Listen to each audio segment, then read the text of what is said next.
Okay, hi everybody! Welcome to the vlog and welcome to the boys room! So, ang tagal-tagal ko na sinasabi sa vlog na aayusin ko yung room ng boys. It took me forever. Okay, it took years in the making, and that's because our firstborn didn't really sleep by himself or on his own. He still doesn't pala. Hanggang ngayon, he still doesn't. He still sleeps with us because he has been the only child for 5 long years before he had a brother. So parang naawa kami lagi to take him out of the room. So parents who feel kind of guilty that their kids are still sleeping in their rooms, raise your hand. But don't be guilty because I've talked to a lot of parents already. May room naman yung kids, pero they still end up sleeping in the master's bedroom with the parents.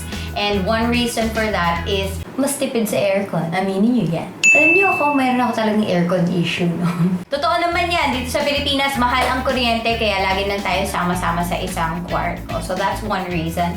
The other reason is that some parents are not ready to wean them off the whole co-sleeping together in one room. Count us there. Kasi sabi nga nila, it's not that the child is not ready, but you have to ask, as a parent, are you even ready to let your children go? Then I've met this couple na they adopted. They decided na their masters, they will really make it and create it in such a way na yun yung kwarto ng pamilya. Parang everybody communes in that place. All the kids are welcome in that room. It's their room. But because they have that kind of background, they have that story. Yeah, so all that talk just to say na finally, naayos ko na yung kwarto and why we've been having sleeping problems lately. And we really decided, we felt that it's time for Philip to really sleep in his own room, and eventually we'll put Manu in this room. So just to be clear right now, they don't sleep in this room, but I've decided to fix it so I could prepare the way for them, or to prepare the whole environment for them.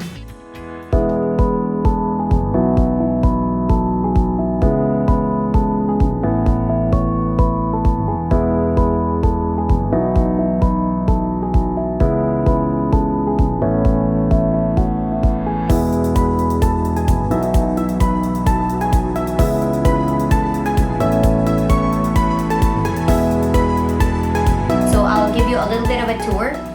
So this is the bed. The bed is a double-decker. I've always wanted to have a double-deck bed, pero hindi namin nakuha yon. But I got this because this is super functional. So one is that, if you notice, they share one room and it's not so big. So I needed something that saves space, and a double deck would do that for me. And this one is low enough. It's really built for children. It's an IKEA brand. So IKEA also has this sort of tent thing, and the tent is really fitted for this kind of bed. Naingit ako sa anak ko kasi parang gusto ko ako na ngayon yung matulog sa loob niyan. Kasi di ba parang ang sarap na nasa loob ka lang.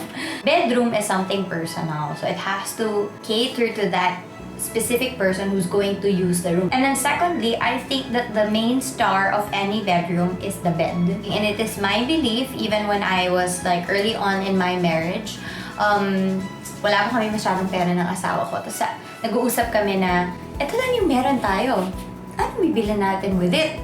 Parang what purchase are we gonna make for the home or for ourselves that will kind of reflect our value? Early on pa lang, sinabi ko na, I think it's my value to have good rest because we are hard workers. So rest is also very important because that's how you refuel, right? Then also, that would entice you and it will also attract you back home. Because if you don't have a place of rest in your home, you're gonna wanna get that from other places. So mattress is very important, and so I applied the same thing for the kids. I got them Mandawi foam mattresses. I'd like to thank Mandawi for giving me these mattresses, and also they added pillows and sheets and comforters that are super fluffy. Okay, confession. Ako yung gumagamit.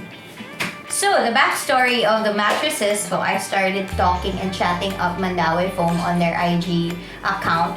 And I was asking, what would you recommend if bibigay kami ng regalo na mattress para sa kaibigan kong ikakasal? And they were telling me all sorts of things, but one thing na I want to share with you guys is yung they said something about the spring. So, yung iba is, hindi siya magkakadikit.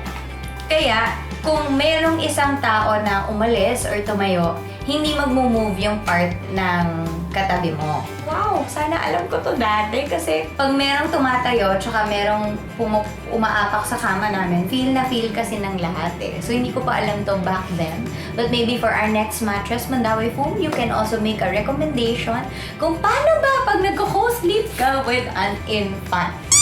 So that's a little tidbit for the mattress talk. So if you look around, so I've got this. This is low shelf. This is a low shelf for Manu, and this is a mat, obviously. Why do I have this? This is his play area, very obvious.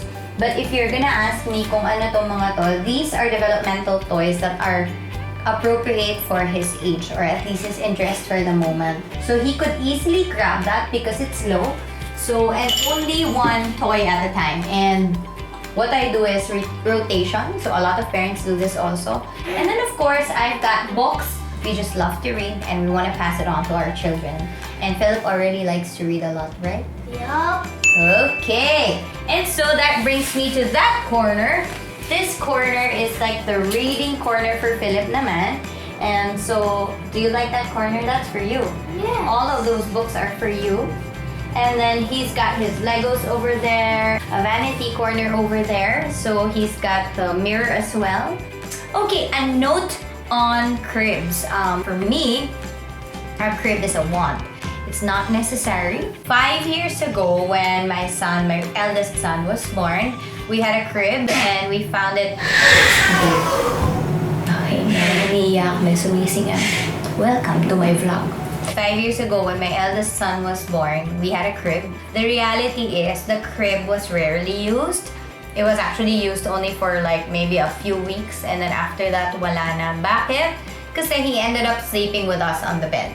Na parang instead of letting that growing child sleep in an elevated place where there are like parang sort of like bars, why not just put him in a bed in a safe space and an environment where there's no anything that could be of danger to his life that would enable him, empower him to make decisions on his own, even about his waking up and sleeping. That is kind of why I don't have a crib, because it's elevated and a child doesn't really have the freedom to let himself in or out of that place. Then I've got the cabinet of the kids here, and I had it made talagang customized yan. So I want the cabinets to be reachable by the kids because they are the ones who are choosing the clothes that they will wear anyway. That they will actually develop their own sense of style, of what looks good for them. Of course, there's guidance, no? You model it for them.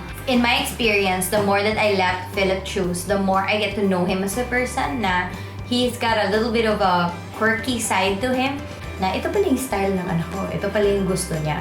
So, and this kind of setup really helps me because it's so easy for him to just reach into it and get what he wants. And then also it promotes confidence na he doesn't really need to ask me and call me na, Mom, parang do this for me or do that. I've already enabled him with this environment to do what he can.